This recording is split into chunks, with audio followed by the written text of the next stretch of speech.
Hər bir quyuda qazma işləri yekunlaşdıqdan sonra tamamlama işləri yerinə yetirilir.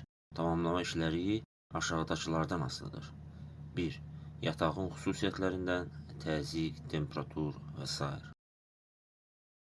Süxurun xüsusiyyətlərindən, məsamərlik, keçiricilik. Quyunun qazılma məqsədindən, istismar quyusu, su vurma quyusu, kəşfiyyat, müşahidə və s. Çıxarılacaq fluidin tipindən neft, qaz, su, ağır neft.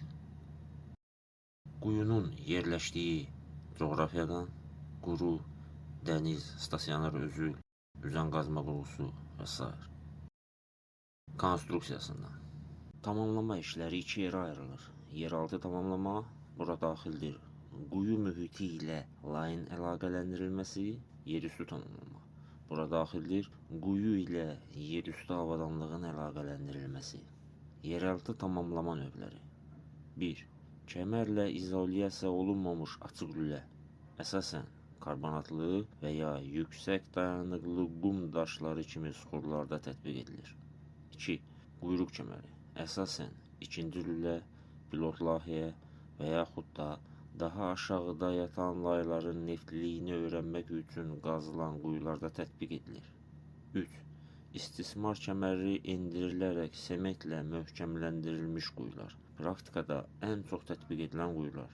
4. Açıq lüləyə süzgəc endirilmiş quyular.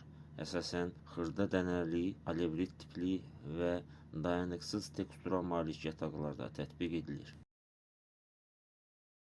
Yerüstü tamamlamanın növləri. 1.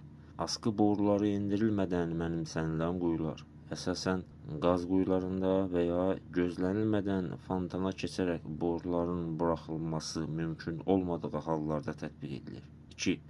Nasos kompresor boruları endirilərək mənimsənilən quyular. Əsasən fontan quyularında və dərinlik nasosu istifadə edilən quyularda tətbiq edilir. 3. 2 və ya 3 cərgəli borular endirilərək mənimsənilən quyular. Qoşa quyu ağzı avadanlıq. Bir quyu lüləsində müxtəlif horizontların eyni anda mənimsənilməsi zamanı tətbiq edilir.